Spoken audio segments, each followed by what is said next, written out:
Selamat pagi Bapak Ibu dan rekan-rekan sekalian. Perkenalkan saya Joli Sepranta dan pada saat ini saya akan menjelaskan terkait analisis dan eksternalitas positif dan negatif terhadap rancangan produk yang sudah saya buat pada pertemuan sebelumnya, yaitu berupa produk kaos custom. Berikut saya sajikan produk kaos custom yang akan saya buat. Gambar pertama saya ambil di media platform jualan online, lebih tepatnya Shopee. Dan untuk gambar kedua dan gambar ketiga yang ada di sebelah kanan, itu saya ambil atau saya buat sendiri berdasarkan dokumen yang saya punya. Kebetulan sekali, saya sebelumnya sudah pernah membuat untuk tempat kerja saya saat ini, yaitu Sekolah Musik Bagi Bangsa, berupa kaos custom. Sebelumnya kita harus tahu dulu apa itu kaos custom. Kaos custom yang saya buat itu merupakan sebuah produk pakaian, lebih tepatnya sebuah kaos yang dibuat khusus untuk tujuan tertentu atau atas permintaan customer. Kita bisa melihat bahwa kaos custom dari katanya saja sudah custom, yang artinya permintaan dari customer itulah yang akan kami buat menjadi sebuah kaos. Dari beberapa analisis sudah dilakukan, ada terdapat analisis permintaan. Yang pertama yaitu trend fashion, di mana kita tahu bahwa banyak sekali media sosial yang menampilkan atau postingan-postingan seperti di Instagram, di Facebook, di TikTok yang menampilkan tentang pakaian yang sama atau couple atau bisa juga pakaian yang seragam. Nah, ini merupakan contoh dari kaos custom. Berdasarkan tren fashion ini terus pada kalangan komunitas dan kelompok mendorong permintaan akan custom ini meningkat. Yang kedua yaitu acara khusus atau peringatan hari tertentu. Misalnya kita lihat gambar yang kedua yang berada di bawah, itu merupakan gambar peringatan Hari Kemerdekaan Republik Indonesia. Kita bisa melihat bahwa mereka memakai kaos yang sama. Dan mungkin kita tidak dapat melihat gambarnya, cuman sebagai contoh, saya mengambil adalah di tempat kerja saya, biasanya guru-guru itu akan membuat sebuah kaos yang menandakan ciri khas untuk memeriahkan kemerdekaan Republik Indonesia.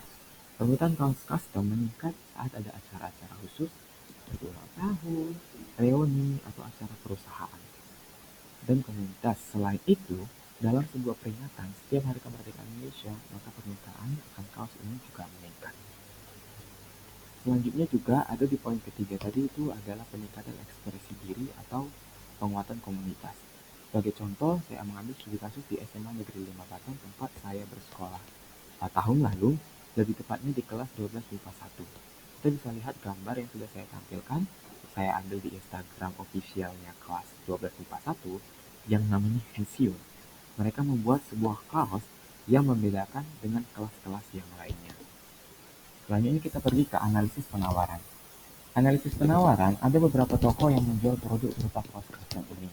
Namun penawaran yang ada belum mampu memenuhi seluruh permintaan dari pelanggan.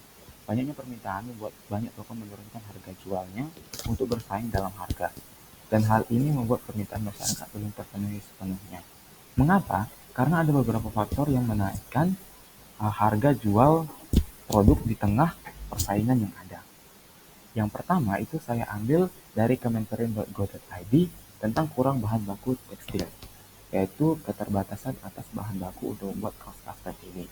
Yang kedua yaitu naiknya harga bahan baku yang saya ambil dari ekonomibisnis.com terkait bahan baku tekstil melesat, pengusaha perlahan naikkan harga jual.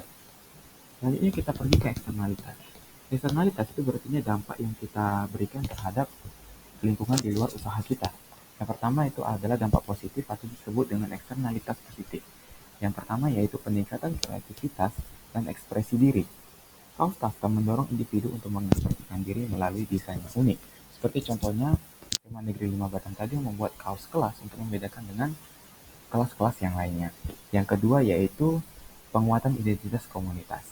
Kaos custom ini dapat memperkuat rasa kebersamaan dan solidaritas di antara anggota komunitas. Yang ketiga, eksternalitas positif adalah stimulus industri kreatif.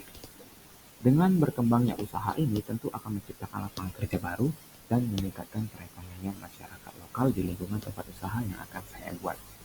Kita pergi ke eksternalitas negatif atau dampak negatif terhadap lingkungan di luar usaha. Yang pertama, tentunya limbah tekstil. Kita tahu bahwa kaos custom yang sudah tidak terpakai lagi atau yang sudah kusam tidak akan dijual kembali. Dan jika tidak dikelola dengan baik, kaos custom ini tentu akan dapat mencemari lingkungan dan pastinya sulit terurai. Itu akan ada pada poin kedua. yaitu terkait pencemaran lingkungan. Proses produksi.